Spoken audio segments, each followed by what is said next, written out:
시청자 여러분 안녕하십니까? 뉴스K 앵커 노종면입니다. 역사는 4월 11일을 어떤 날로 기록할까요? 삼성전자가 휴대전화 신제품을 출시한 날로 기록되지 않을까 우려가 될 정도로 언론은 오늘 관련 기사들을 쏟아냈습니다. 포털 검색창에 해당 제품명을 쳐넣어봤더니 기사 수만 건이 검색되고 오늘 출고된 기사만도 300여 건, 대부분 홍보성이었습니다. 특정 기업의 특정 제품이 출시됐다는 소식은 해당 기업이 광고로 알릴 일이지 언론이 소개해 줄 일은 아닙니다. 오늘 언론이 과도하게 보도한 또 하나의 뉴스는 계모 아동학대 판결입니다. 중요한 뉴스라는 데는 동의합니다. 그러나 과연 이 뉴스에 주목한 언론들이 학대당하는 민주주의에는 얼마나 보도를 할애해왔는지 의문입니다.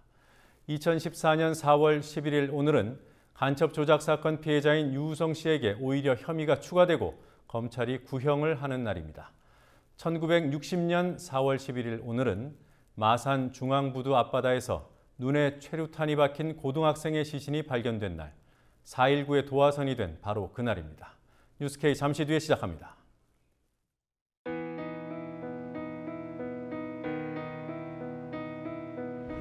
(1960년 4월 19일) 당시 언론은 빨갱이 데모라고 했습니다. 지금 우리는 혁명의 역사로 기억합니다. 1980년 5월 18일 당시 언론은 불순분자의 폭동이라 했습니다. 지금 우리는 독재에 항거한 정의의 역사로 기억합니다. 1987년 6월 10일 당시 언론은 대학생 가두 시위라 했습니다. 지금 우리는 민주주의를 쟁취한 감격의 역사로 기억합니다.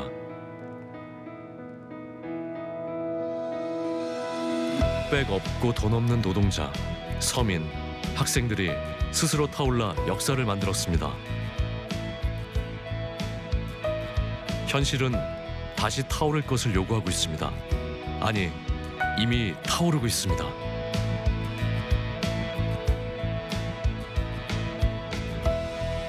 빨갱이를 종북으로, 불순분자를 외부 세력으로, 언론은 말만 바꿨을 뿐 역사를 부정하고 있습니다. 2014년 4월 1일 국민TV가 개국한 이유입니다. 국민TV는 역사를 역사로 기록하겠습니다.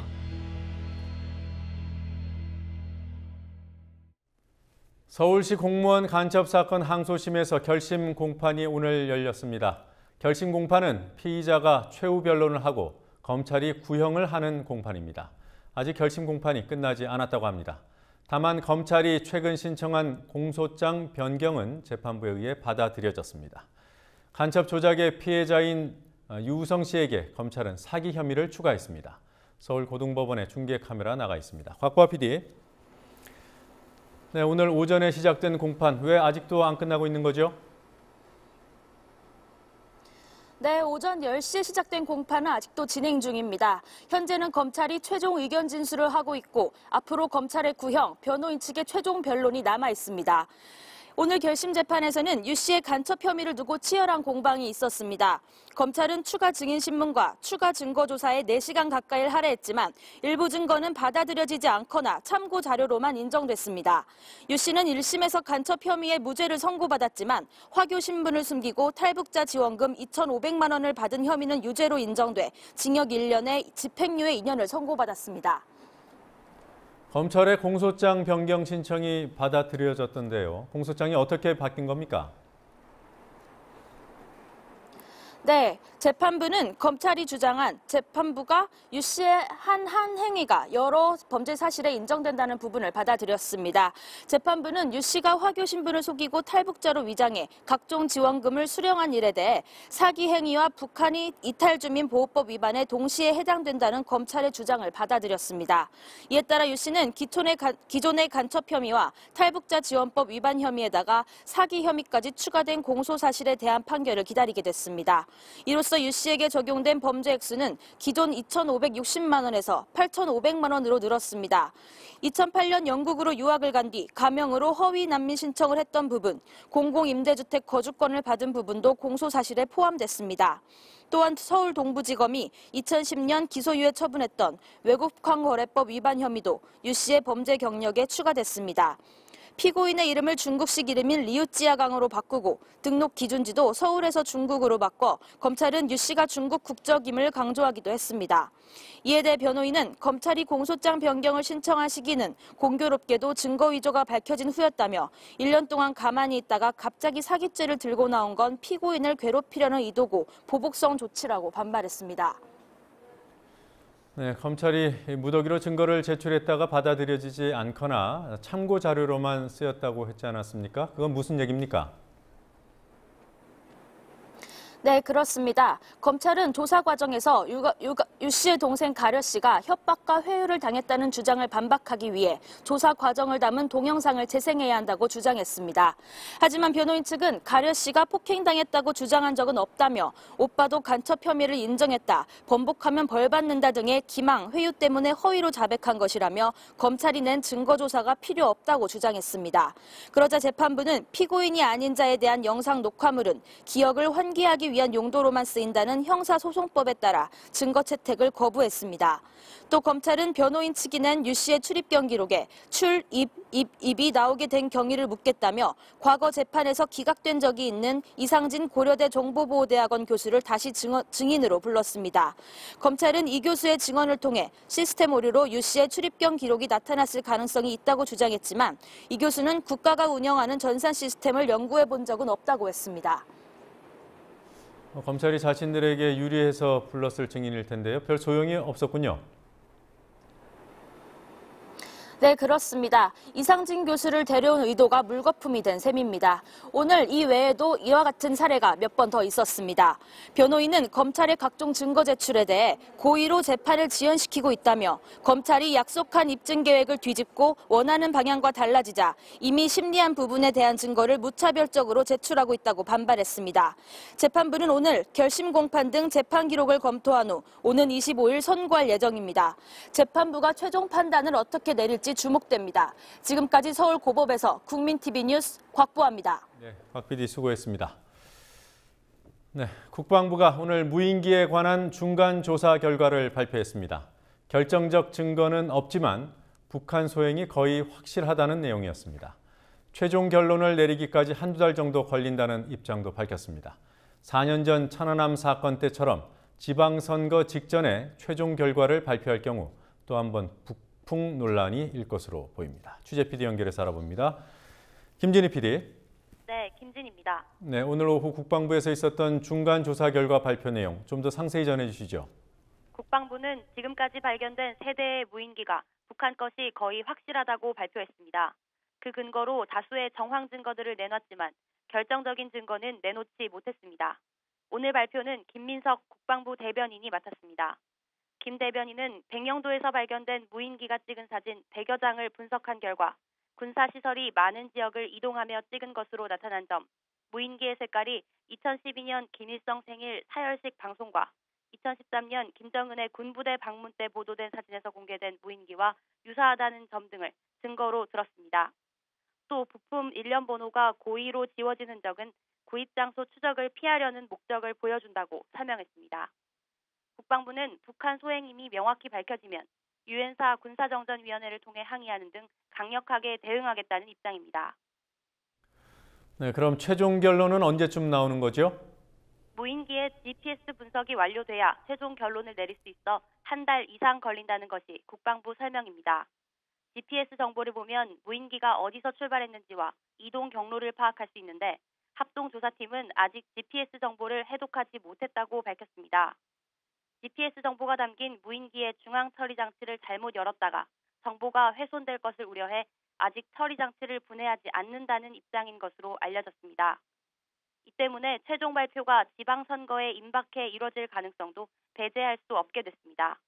만약 그럴 경우 무인기 문제는 사안의 실체와 무관하게 지방선거에서 이른바 북풍 논란을 불러올 것으로 보입니다.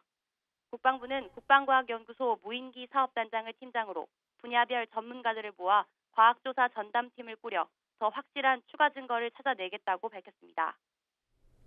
앞으로 그 메모리 칩 그리고 그 운영 체제라든지 이런 것과 관련된 정보를 명확하게 수집해서 잘못하면 파괴될 수도 있기 때문에 저희들이 잘 준비해서 분석토록 하겠습니다.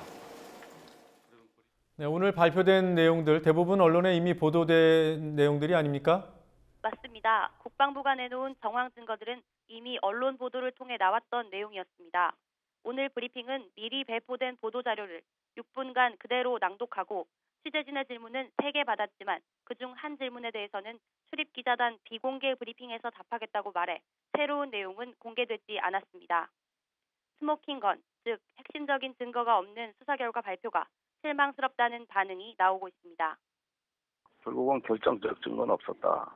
다분히 어떤 추정, 개연성, 북한이 했을 거라는 어떤 그 개연성 차원의 최종 발표도 아니고 좀 실망스럽긴 하네요. 어쨌든 스모킹건은 없었다. 네, 오늘 국방부에서 이루어진 중간 조사 결과 발표 때 공개되지 않았던 무인기 기체 별도로 공개가 됐더군요. 네, 무인기 공개는 오늘 오전 대전 국방과학연구소에서 출입기자들만 대상으로 이루어졌습니다.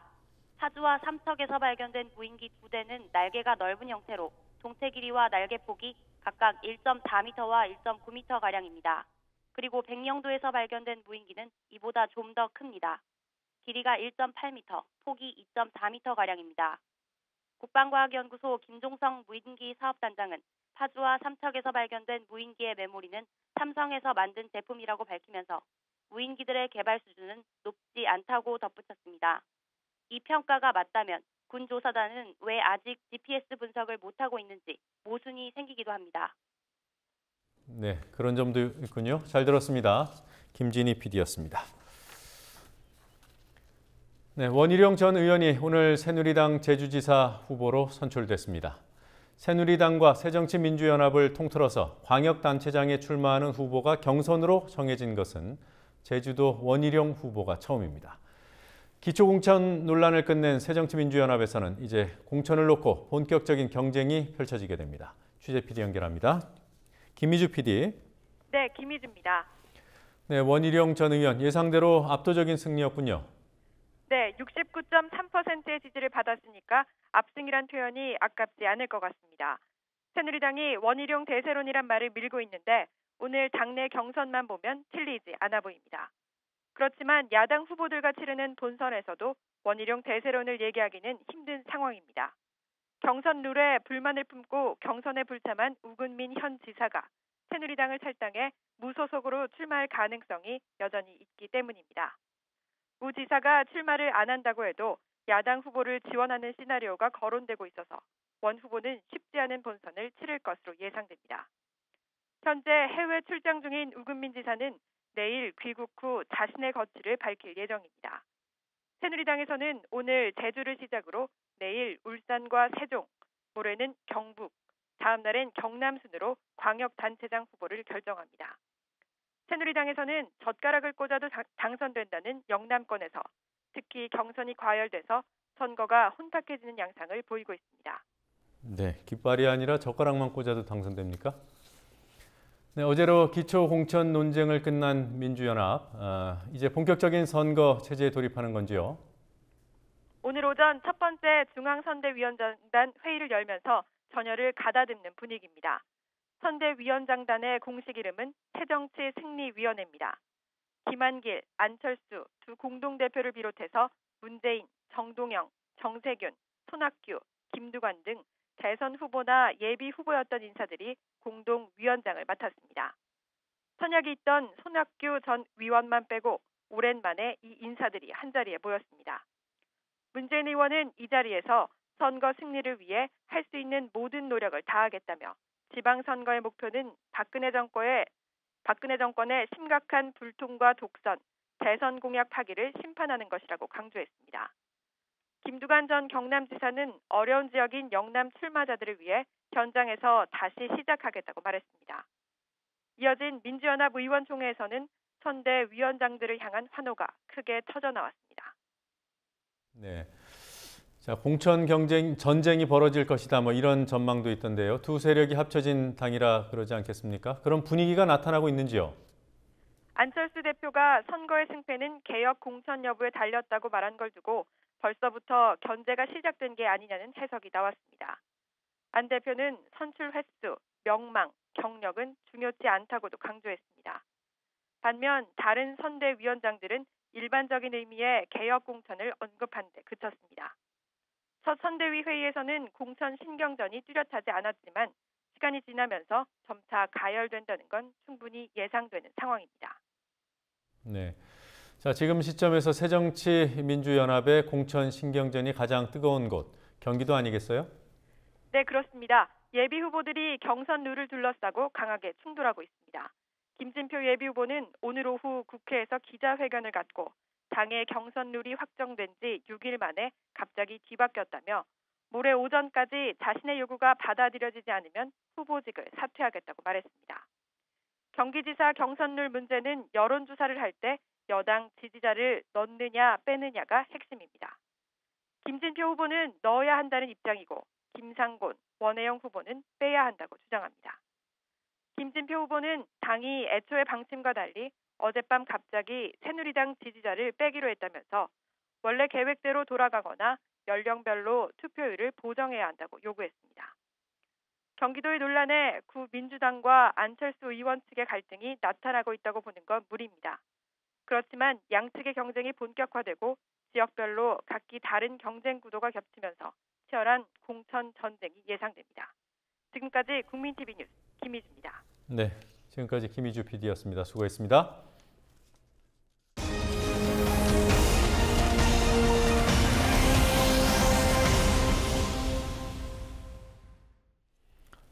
오늘 삼성은 세계 125개국에서 갤럭시 S5라는 신형 스마트폰을 동시에 출시해 언론의 주목을 받았습니다.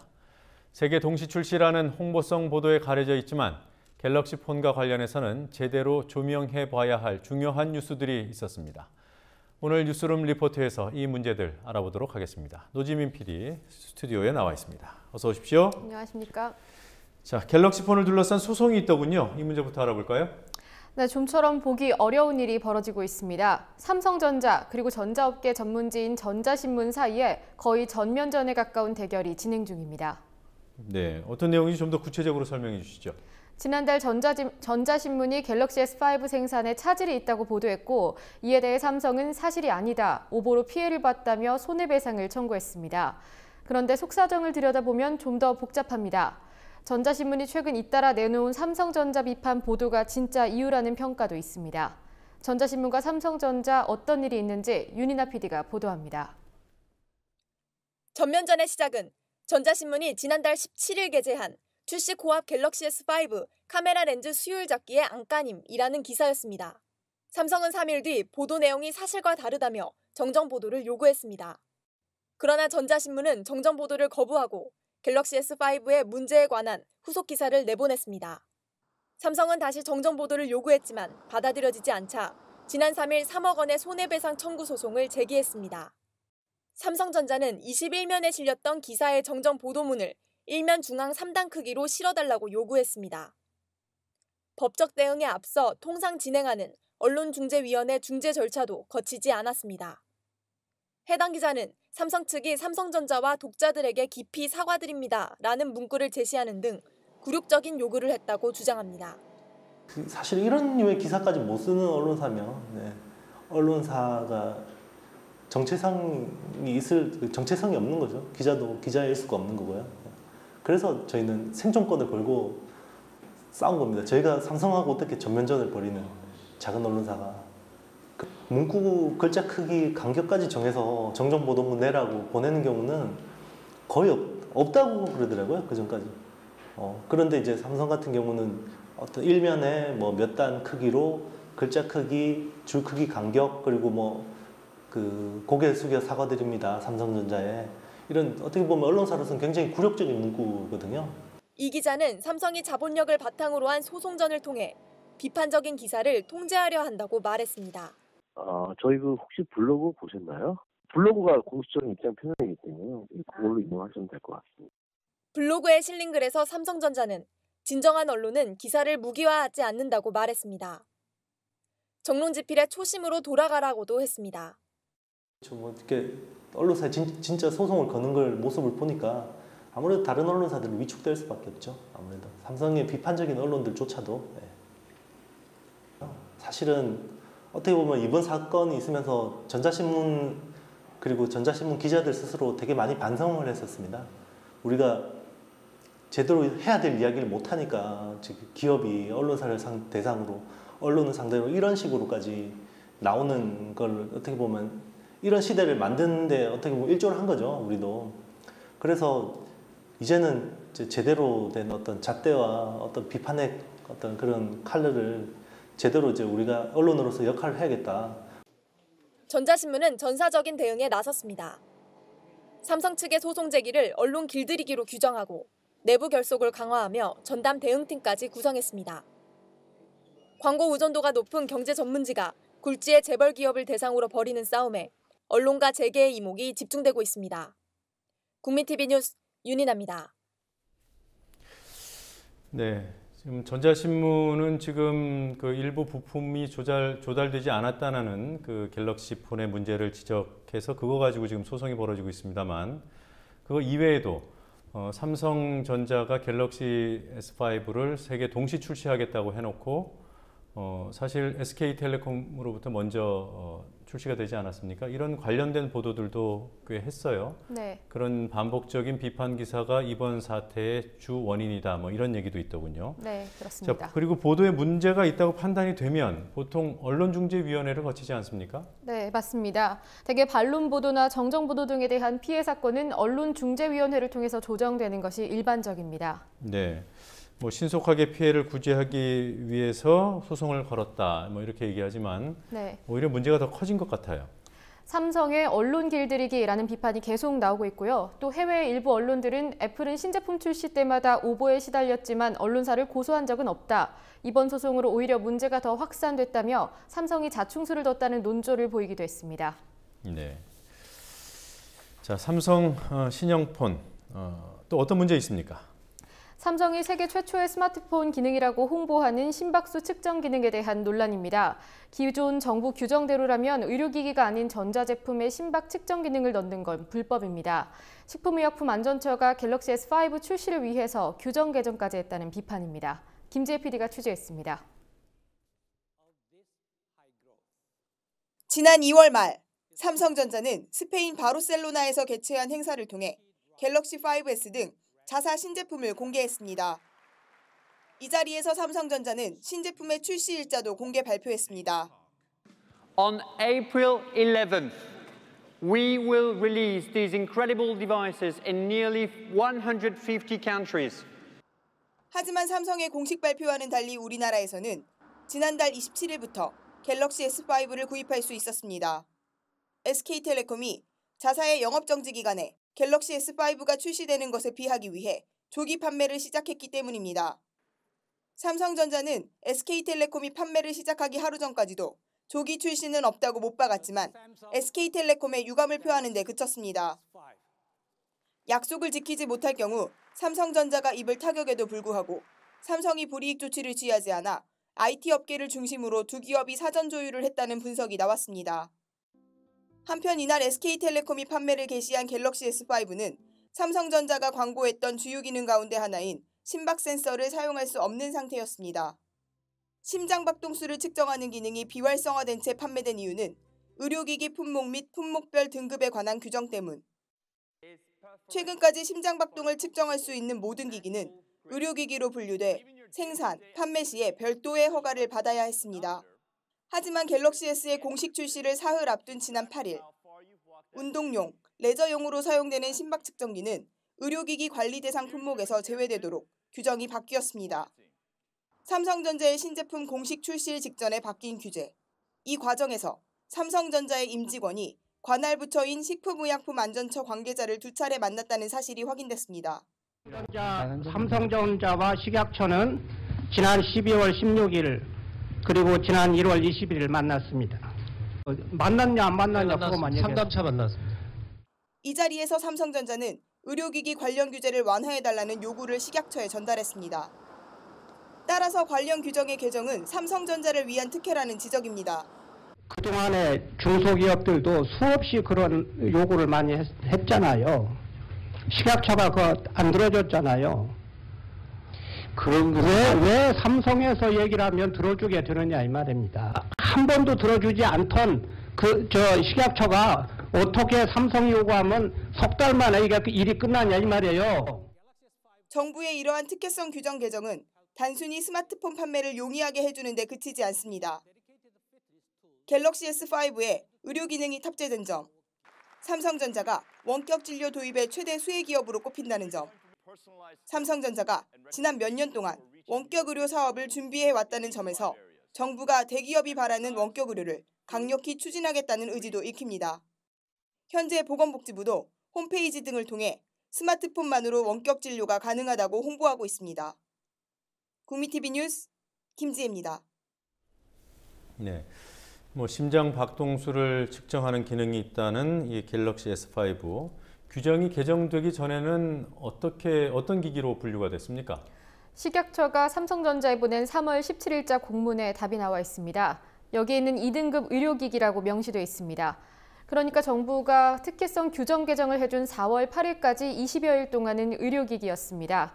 그래서 SK텔레콤이 3월 27일부터 먼저 팔았던 삼성 갤럭시폰이 불법 의료기기라는 주장이 나오고 또 삼성전자는 심박 측정 기능을 비활성화했기 때문에 문제가 없다는 주장을 하는 겁니다. 네, 김지혜 PD 리포트에 언급되어 있는 원격 진료 문제는 어떻게 봐야 되는 겁니까?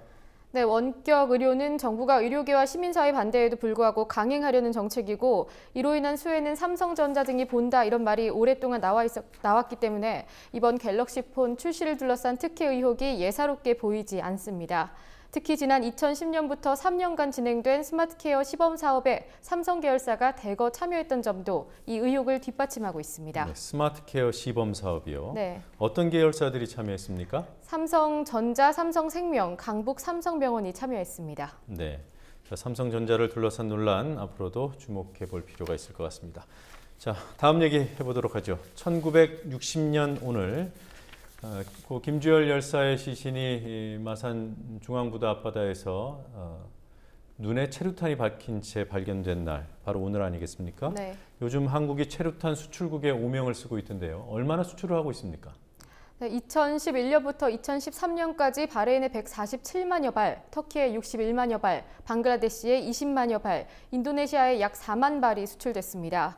이들 나라를 포함해서 약 20개국에 한국산 체류탄이 수출되고 있습니다. 저기 터키였던가요? 그 한국이 네. 수출한 체류탄 때문에 시위 참가자가 사망한 일이 있었죠.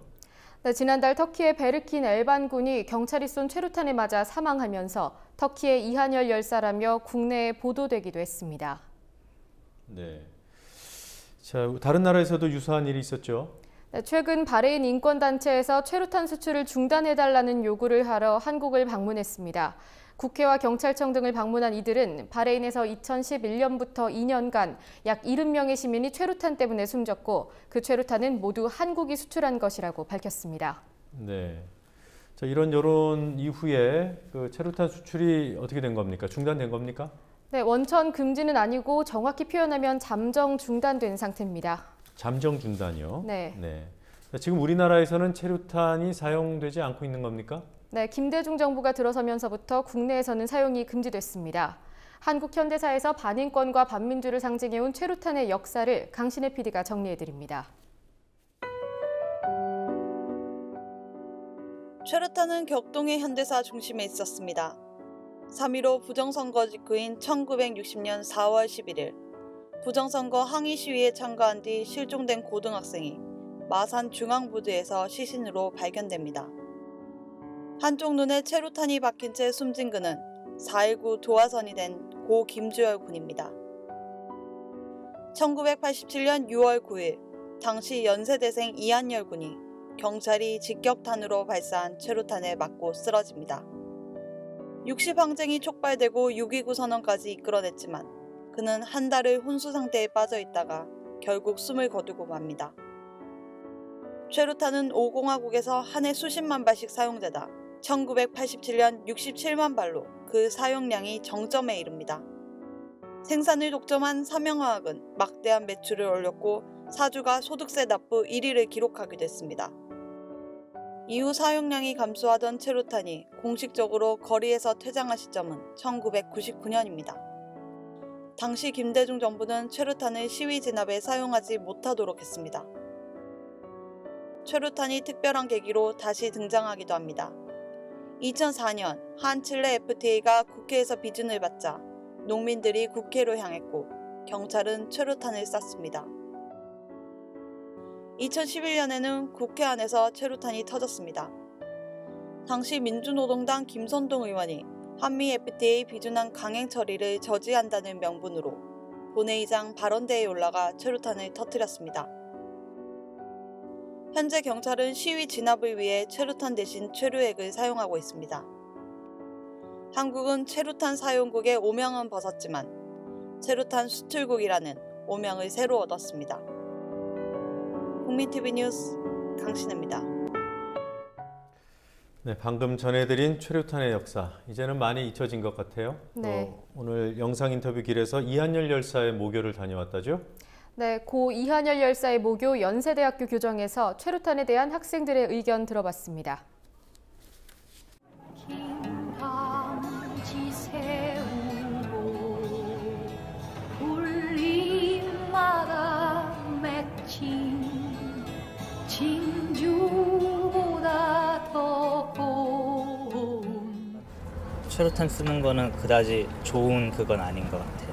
일단 평화적으로 시민들이 의견을 표출하는 건데 그걸 강제적으로 일단 무력 진압이잖아요. 그거는 일단. 그 산업을 하는 사람들이 있으니까 쉽게 결정할 수 있는 문제는 아닌 것 같은데 체루탄도 이렇게 수출 자제하고 이랬으면 좀 더 이미지가 나아지지 않을까 생각해요.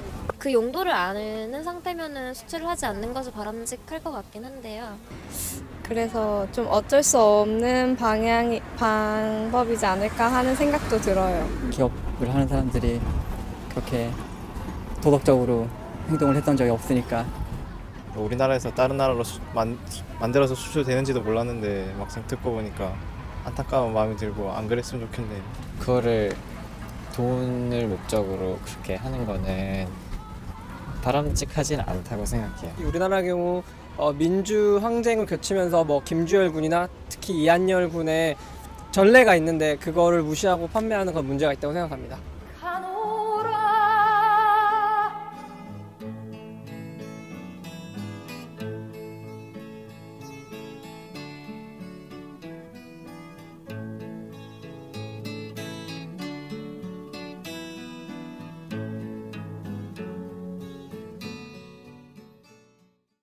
네, 다음 소식 알아보도록 하겠습니다. 어떤 소식 준비되어 있습니까? 검찰은 유우성 씨의 사기 혐의를 추가해 공소장을 변경하고 조작 혐의 당사자들은 자살 소동을 벌였습니다. 간첩 조작 사건에 대한 수사가 꼬리 자르기로 마무리되는 것이 아니냐는 우려가 나오고 있습니다. 이런 정황들 지난해 사이버사령부의 대선 개입 사건 수사를 꼭 닮았습니다. 이미 공개됐지만 언론이 거의 주목하지 않았던 내용들을 장부경 PD가 설명해드리겠습니다. 오늘 설명드릴 내용은 지난해 11월 국회 대정부 질문에서 폭로된 충격적인 합성 포스터들입니다. 제작 비용은 여러분이 내신 세금이고 제작과 배급은 국군 사이버사령부가 맡았습니다. 총선과 대선이 있었던 2012년 국군 사이버사령부가 만들어 인터넷에 유포한 저급한 합성물들로 몇 가지만 골라서 보겠습니다. 김관진 국방장관을 영화 포스터 등에 등장시킨 합성물들이 눈에 띕니다. 대북 강경책을 강조하는 내용이 대부분입니다. 이 정도는 다음에 살펴볼 이미지들에 비하면 애교 수준입니다. 역시 영화 포스터입니다. 로봇 태권브이를 패러디했습니다. 김관진 장관이 뿌리채 뽑고 있는 종북 세력의 야당 인사들을 그려 넣었습니다. 야당 인사들을 김정일과 한패로 묘사해 만든 합성물도 있습니다. 아예 가슴에 인공기까지 그려 넣었습니다. 이런 저급하고 위험한 매도가 우리 군에 의해 자행됐습니다. 반면 김관진 국방장관처럼 정부 인사는 무조건 긍정적으로 패러디했습니다. 이 포스터는 이명박 전 대통령의 대국민 사기극으로 드러나고 있는 자원 외교를 일방적으로 선전했습니다. 아랍에미리트 유전개발건은 3년 전 마치 계약이 성사된 듯 선전했지만 아직 아무 소식이 없습니다. 여기서는 야당 의원들을 종북으로 매도하고 매를 버는 얼굴들로 표현했습니다. 한겨레 신문은 한 걸레, 한 괴뢰로 표현했습니다. 백선엽 장군의 친일 행적을 제기한 현역 야당 국회의원을 영화 배트맨에 나오는 악당 조커로 그려 북한 인공기와 합성했습니다. 군 사이버 사령부가 대북 심리전이 아니라 대남 심리전에 몰두했음을 보여주는 이 적나라한 증거들은 바로 이렇게 매도된 김광진 의원이 찾아냈습니다. 그러나 누가 이런 짓을 지시했는지는 아직 규명되지 않았습니다. 꼬리만 자르면 진실은 너무 쉽게 덮여버리고 맙니다. 국민TV 뉴스 장부경입니다. 네, 자, 이 사건은 언론에서도 점점 잊혀지고 있습니다. 오늘 뉴스K 마치고 방송되는 국민특검 5회에서 국군 사이버 사령부의 대선 개입 사건을 중점적으로 다룹니다. 많은 시청 바랍니다. 자, 이번에는 현재 진행 중인 기획 리포트가 준비되어 있다고요? 네. MB 정권이 막을 내린 지 2년이 넘었지만 MB 정권이 파헤친 4대강에서는 여전히 악취가 나고 있습니다. 뉴스K는 4대강 사업의 현재를 점검해보는 현장 취재를 진행 중입니다. 앞으로 이 시간 뉴스룸 리포트를 통해서 취재 결과를 보도하겠습니다. 네. 자, 오늘 첫 번째 순서 4대강 보들이 아직 땜질 중이다, 이런 제목이더군요. 4대강 보들 이미 준공이 된 거죠? 네, 이미 2012년에 준공이 됐지만 16개 보 가운데 전체 75%에 해당하는 12개 보에서 보강 공사가 진행됐거나 아직도 진행 중일 정도입니다. 굉장히 졸속이고 부실 공사였습니다. 네, 부실 공사 그 자체도 문제지만 더 심각한 문제는 드러난 부실을 정부도 시공사도 제대로 보완하지 못한다는 점입니다. 2년 넘도록 공사를 하는 곳도 있었습니다. 2년이면 보강 공사가 아니라 보를 새로 짓겠습니다. 어떤 곳 취재했죠? 2년째 숨은 누수 현상을 해결하지 못하고 있는 칠곡보, 역시 2년 넘게 바닥보호공 공사 등이 진행되고 있는 창녕 함안보를 김현주 PD가 취재했습니다. 낙동강 칠곡보. 세계의 수문 중 한 곳에서 이상한 물줄기가 목격됩니다. 물이 새지 않도록 막아놓은 숨은 수밀부에서 나와서는 안 되는 굵은 물줄기가 새어나오고 있었습니다. 칠곡보 주변에 널려있는 철판 등 자재들은 이 균열이 단순한 땜질로 해결될 문제가 아님을 보여줍니다. 실제로 칠곡보에서는 숨은 누수를 해결하기 위한 공사가 무려 1년 7개월째 진행되고 있는 것으로 확인됐습니다. 정확하게 말하면 2012년 9월이라고 하는데요. 네네. 그때부터 시작했던 공사는 맞습니다. 그래서 이게 올해 6월쯤에 마무리가 될 것 같고요. 준공 후 3개월 만에 시작된 공사가 아직 끝나지 않은 이유에 대해 시공사 측은 수문이 가동 중이라는 궁색한 해명을 내놨고, 공사를 발주한 국토부사나 부산국토청은 장기간 공사가 진행된 사실을 부인하더니 설계 탓을 합니다. 그 전까지는 공사를 준비 중이었어요. 설계를 잘못했다는 거지 구조적 결함이라고 말할 것까지는 아니죠. 3,800억 원이 투입되고 대우건설이 시공을 맡은 칠곡보는 2012년 6월 준공 이후 공사의 연속입니다. 지난해에는 강바닥이 파여나가는 것을 막고 보의 본체를 보호하기 위한 바닥 보호공의 보강 공사가 대대적으로 진행되기도 했습니다. 4대강 16개 보는 정도의 차이만 있을 뿐 대부분 칠곡보와 비슷한 문제를 안고 있습니다. 특히 창녕 함안보의 경우 보 바로 아래 강바닥이 수십 미터나 파이는 대규모 쇄골 현상이 확인된 시점이 2012년 2월인데 현재도 대형 바지선과 크레인 등이 동원돼 공사가 진행 중인 것으로 확인됐습니다. 4대강 전체 보 가운데 75%에 해당하는 12개 보에서 보강 공사가 진행됐거나 현재 진행형입니다. 졸속과 부실 공사의 대명사가 된 4대강 보에서는 지금도 땜질 공사가 한창입니다. 국민TV 뉴스 김현주입니다.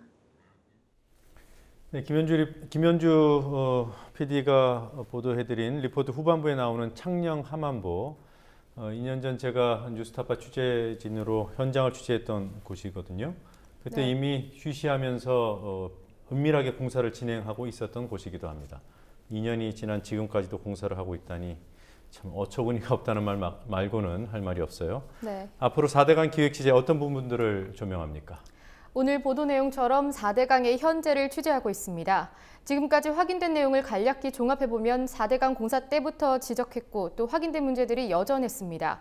구조적인 문제가 아니면 현재 건설공법으로는 해결이 안 될 리가 없습니다. 네, 감사원에서도 문제 일부나마 확인했던 부분 아니겠어요? 네, 책임지는 사람은 왜 없는 겁니까?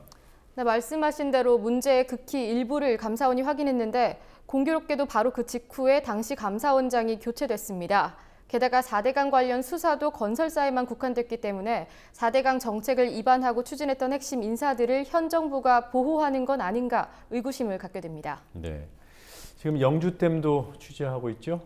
네, 4대강 공사 중 아직 진행 중인 사업이 바로 영주댐입니다. 사업의 타당성 등에 대해서 취재를 하고 있습니다. 네, 알겠습니다.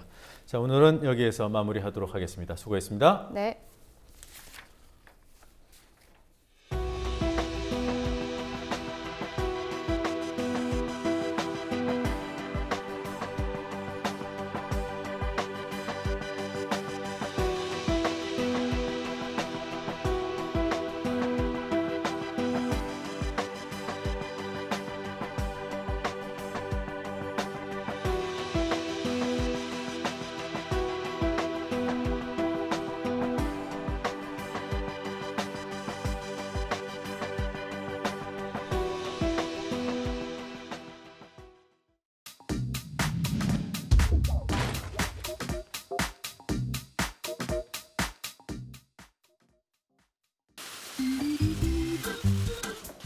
존경하는 국민 여러분, 새정치민주연합은 국민과 당원의 뜻에 따라 이번 지방선거에서 기초단체장과 기초의원에 대해 정당 공천을 하기로 결정했습니다.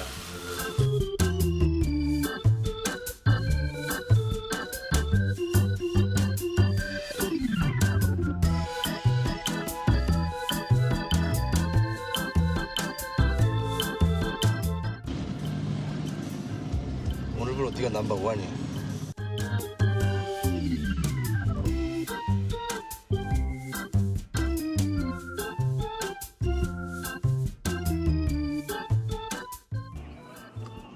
에이, 내가 넘버 2야.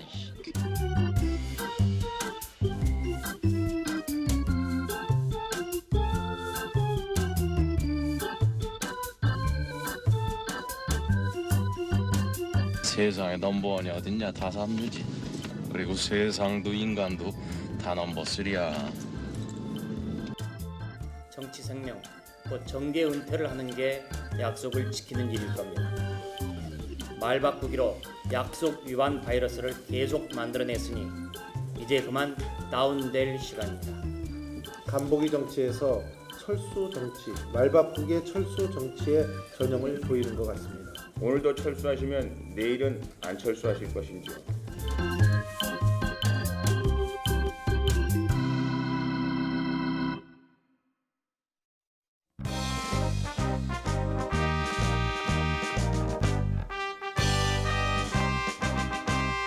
사랑도 명예 이름도 남김없이 한평생 나가자. 워낙 강한 그 반대 여론도 있기 때문에 자칫 잘못하면 국론 분열이 있을 수 있으니까. 님을 위한 행진곡 5.18 기념곡 지정 촉구 결의안은 정무위원회에 수정한 대로 가결되었음을 선포합니다. 무엇이든 국회에서 여야가 충분히 논의해서 합의점을 찾아 주신다면 저는 존중하고 받아들일 것입니다.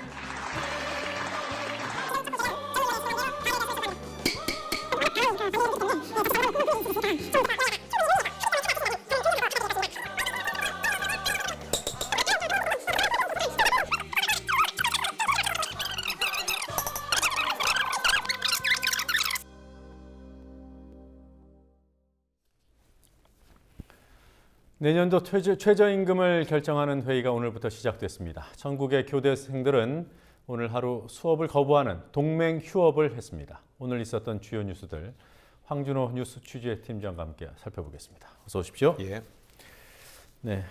자, 최저임금위원회가 오늘부터 내년도 최저임금을 결정하는 그런 절차에 돌입했더군요. 예. 노동계가 요구하는 최저임금 어느 수준입니까? 시급 6,700원입니다. 네. 올해 최저임금이 5,210원이니까 28.6%를 인상해야 된다는 요구입니다.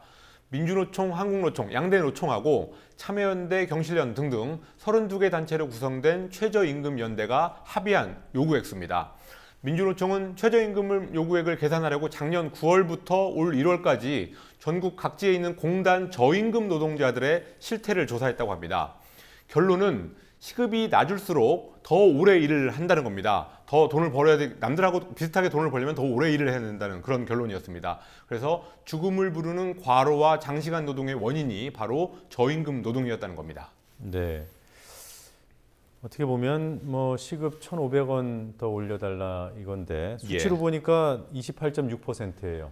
현실 실현 가능성은 어느 정도입니까? 예, 작년 인상률이 7.2%였으니까 올해 28.6%를 인상해달라 하는 요구가 100% 관철되기는 좀 쉽지 않을 것 같습니다. 최저임금위원회가 6월 29일까지 결론을 내려야 되는데 상당한 진통이 예상됩니다. 최저임금연대는 미국 같은 나라에서는 소득 불평등을 해소하지 않으면 경제성장도 없다라는 인식이 확산되고 있지만 우리나라는 오히려 임금 격차가 더 커지고 있다라고 하면서 최저임금 인상의 필요성을 강조하고 있습니다. 이런 주장은 틀리지 않은 주장 같습니다. 실제로 오바마 미국 대통령은 최저임금 인상 정책을 올해 11월 중간선거의 승부수로 삼고 있고요. 또 소득을 올려줘서 소비를 이끌면서 경제를 성장시킨다라는 소위 소득 주도 성장론이 요즘 세계적으로 힘을 받고 있습니다. 네, 그 초등학교 선생님이 될 사람들이죠. 교대생들 오늘 왜 동맹휴업을 한 겁니까? 박근혜 정부가 고용률 70% 달성을 목표로 지난달 초에 시간선택제 교사라는 제도를 발표했습니다. 오늘 동맹휴업은 그 제도에 대한 거부의 뜻이었습니다. 시간선택제 교사는 하루 4시간 수업을 하는 교사를 만드는 제도인데요. 정부는 일단 현직 교사를 대상으로 해서 도입하겠다라는 계획을 밝혔습니다. 그렇지만 교대생들은 신규 임용에도 이런 제도가 도입되는 것은 시간 문제고 결국 비정규직 교사만 양산하게 된다고 우려하고 있습니다. 네, 고용률 달성 하겠다고 교직을 불안정하게 하는 게 아니냐 이런 얘기군요. 그렇습니다. 교사들뿐만 아니라 지난달에 이미 일반 공무원에 대해서도 시간선택제 채용을 시작했습니다. 하루라도 일자리가 급한 사람들이 워낙 많다 보니까 공무원 채용, 시간선택제 공무원 채용 경쟁률이 24.4대 1을 보였습니다. 그런데 정부가 이 경쟁률 수치만 가지고 시간선택제에 대한 관심이 높다라고 판단해서는 안 될 것 같습니다. 고용률 수치도 높아야겠지만 고용의 질도 그만큼, 좋은 일자리도 그만큼 중요하다는 사실, 이것을 오늘 교대생들이 먼저 나서서 주장한 셈입니다. 네. 자, 일본 헌법이 노벨 평화상 후보로 거론됐다. 아예 등록이 됐다는 소식이 있군요. 예, 노벨 평화상 후보 등록되는 사람은 매년 굉장히 많이 있어서 등록 네. 자체가 의미 있는 것은 아닙니다. 올해만 해도 아직까지 278명이 등록됐습니다. 그렇지만 헌법이라는 제도, 그것도 헌법 구조만을 노벨상 후보로 등록된 것은 아주 이례적인 일입니다. 일본 헌법 구조는 교전권, 그러니까 싸울 수 있는 권리를 부정하고 전투력을 갖지 않는다는 내용입니다. 그래서 평화헌법이라고 불리는 일본 헌법의 핵심입니다. 그렇지만 일본 우익들은 이 부분 구조를 고치려고 그동안 아주 오랫동안 노력을 해왔습니다. 만약 이번에 노벨상 후보로 등록했던 일본 시민단체들의 희망대로 헌법 구조가 노벨상을 받는다면 일본 우익들한테는 아주 악몽 같은 소식이 될 수밖에 없습니다. 일본 헌법 구조는 국제적으로도 많이 알려져 있고 명성도 높기 때문에 노벨위원회가 어떤 결론을 내릴지 관심을 가지고 지켜봐야 될 것 같습니다. 만약에 수상자로 결정이 되면 누가 가서 받게 되는 거죠? 이걸 등록한 시민단체들이 받지 않을까 싶습니다. 네, 아베 총리가 받는 게 아니고요. 그럴 가능성도 없지 않아 보입니다. 네. 자, 한국갤럽의 정당 여론조사 결과 소개해 주실까요? 한국갤럽이 오늘 정당 지지에 관한 주간 여론조사 결과를 발표했습니다. 새누리당 지지율은 지난주보다 1%포인트 높아진 44%를 기록했습니다. 새정치민주연합은 1%포인트 떨어진 26%를 기록하면서 두 당의 지지율 격차가 18%포인트로 더 벌어졌습니다. 새정치민주연합 지지율은 3월 초에 통합선언을 한 후에 5주 연속 하락세를 보였습니다. 박근혜 대통령의 지지율은 59%로 약간 떨어졌습니다. 네, 아직 그 기초선거에 관한 새정치민주연합의 새로운 결정이 반영됐다고 보기엔 좀 어렵겠군요. 예, 그 조사 일자가 그 전이었습니다. 네. 자, 오늘 또 어떤 주요 뉴스들 있습니까? 달러 대비 원화 가치가 1,035원으로 초강세를 보였습니다. 어제 당국의 개입으로 약간 멈칫했었는데 다시 강세를 보이면서 수출 전선에도 비상이 걸렸습니다. 일부 딸을 때려서 숨지게 한 혐의로 기소된 울산과 칠곡의 계모에 대해서 법원이 각각 징역 15년, 10년 이렇게 선고했습니다. 울산 계모의 경우는 폭행 2시간 만에 피해 아동이 숨질 정도로 학대의 강도가 워낙 강했고 또 여러 건의 상해 범죄가 추가되면서 형량에서 약간 차이가 났습니다. 지난 8일 제2롯데월드 사망사고와 관련해서 경찰과 검찰, 노동청 등이 오늘 합동점검에 나섰고 노동청은 근로감독관을 18일까지 상주시키기로 했습니다. 네, 자 오늘은 여기서 마무리하도록 하죠. 수고하셨습니다. 예.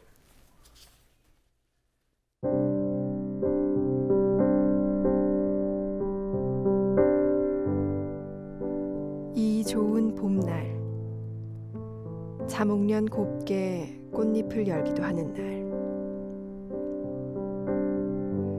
애미가 아기를 때려서 죽였다는 소식이 들리는 날 하나도 아니고 둘도 아니고 아마도 자목련 꽃처럼 많을 거라는 생각이 드는 날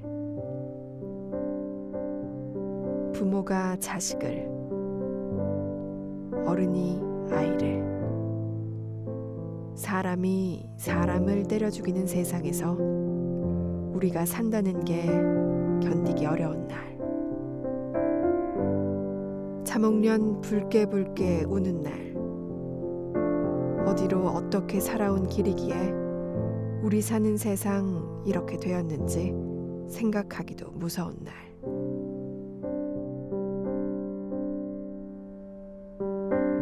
여기 사람 사는 세상이 아니다. 우리 사람이 아니다.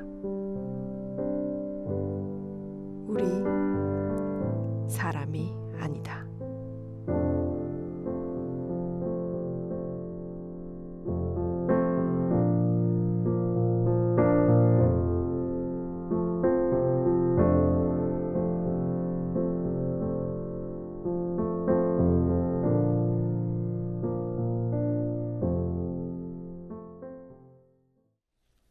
네, 마음 아픈 영상이었습니다. 여러분들이 사람 사는 세상 만들어주시기 바랍니다.